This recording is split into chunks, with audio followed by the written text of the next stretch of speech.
Dial it back for a second. So as humans, we crave human interaction with other humans. That Facts. is a fact. Big I don't facts. even need to like go into that. That's a We fact. all just had So the last 2 years. yeah, that's right. So now over and I love that you brought that up too. So we'll get into the pandemic in a second. So the humans crave interaction with other humans.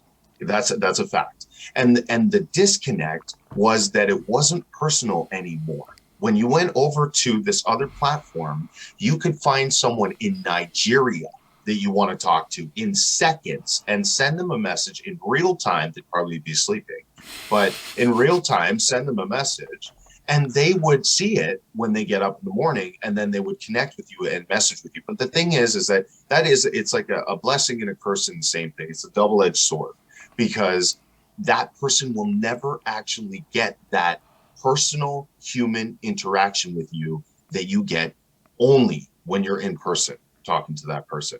And this is what has shifted over the course of time. So naturally, people are jumping to different types of behaviors, like there'll be narcissism is a big thing all over the internet because of the fact that it's all about me attitude has been broadcasted, publicized, it's been extorted all through platforms like Facebook, Instagram, TikTok, all of these other platforms that we use because of the fact that that disconnect is always going to be there. You're Yo, never just going to be able to get that human I just interaction gotta like again add on unless to you what you're saying is the concept of parasocial relationships. Like, given what I do, I am like super like public, and I've come to experience that people get a perception of you based on your online persona, and then they might meet you in real life, and there's a cognitive dissonance between the expectations based on this detached understanding of reality.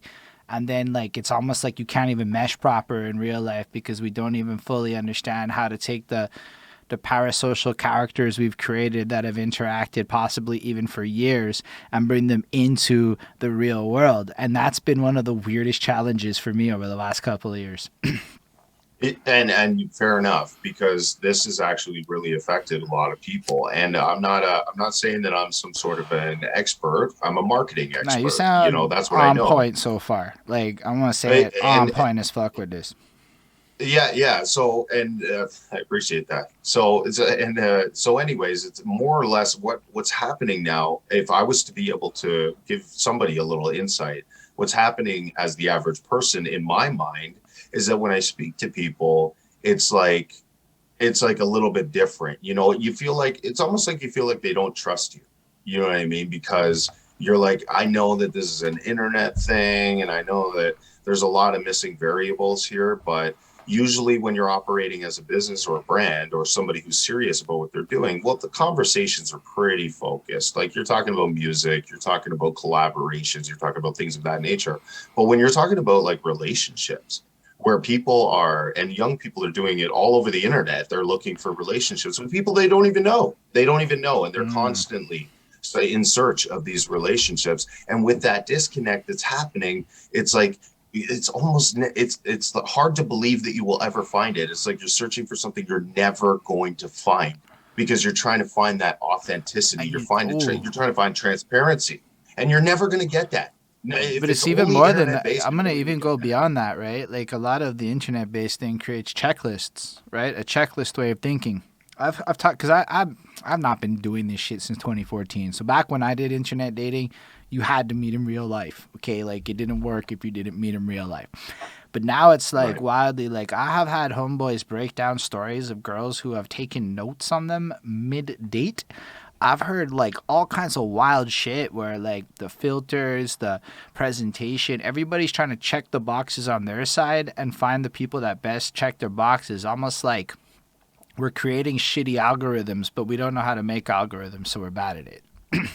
Right. And speaking of which, like that's a lot of stuff that's a big takeaway that people can when speaking to me anyways. That's a big takeaway that they can have is that there is intricate knowledge of these platforms that I do have and public knowledge as well that's related to all of this stuff. And if you're somebody who's sharp and you're good at, like I was an English major, man. Like in school, bro, I was an English major. I was writing poetry. It was the art, constantly doing art all the time. And then art transitioned into art and music. So I never had a problem communicating with anyone on the internet or otherwise. But not everybody's like that. You just, some people, you'll communicate with them and you'll have this like relationship with them kind of developing, whether it's brand or whether it's some girl you like or whatever it is. And then down the road, when you actually meet that person, they act totally different. And the reason being is because they know that that disconnect is there. They're not dumb. They're aware that that disconnect is there. So when it comes to me and my music, when it comes to promoting my music, I come across as humble as possible, because a lot of the time, the people that you're speaking to, if it's another musician, would much rather you listen to their stuff than them listen to yours. Facts. And that is the truth.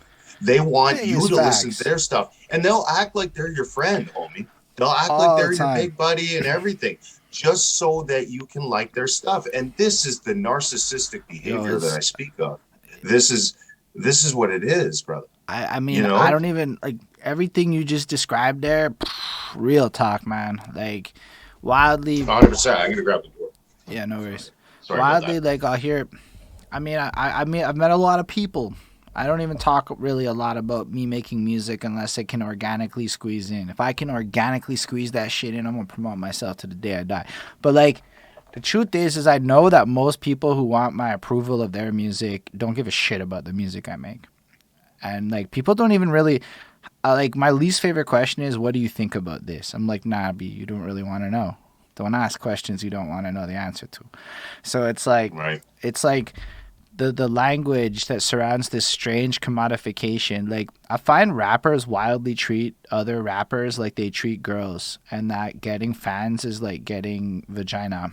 And if you like actually look at the behaviors, it's some real thirst that really goes on, and it creates this commodification culture. And that's another thing with the internet, because like you said, all those relationships, right, they wildly like commodified. What can I do for you? What can you do for me? How does our value meet in the middle? Like, we had an actual like shoot the shit conversation, which is rare for me. I rarely do that beforehand, but it was kind of like something I've been thinking about. And like, we did a video call. That's what I'm referring to. Something they don't know Yeah, about. yeah, yeah. They Yeah, they yeah. don't know about it, but we know about it anyway. But like, Yeah, yeah, yeah. that kind of stuff doesn't happen enough. Most of the time, we do the interview, we book it. The first time I talk to the person, 5 minutes before, I never talk to the person again. No relationships really get founded. It's just this like, yo, what can I do for you? What can you do for me? And then I found the same thing was happening in music. Like, yo, let's work on music. Or I'd go to like a beatmaker's house, and like within an hour, they're playing beats at me, and I'm like, hold on, are you trying to sell me beats here? I don't understand what's happening. Apparently, maybe that's what I love. rappers wildly be doing. But like, to me, it's like, yo, I thought we was chilling. And that whole element of having relationships that are meaningful in person is mad not being moved towards.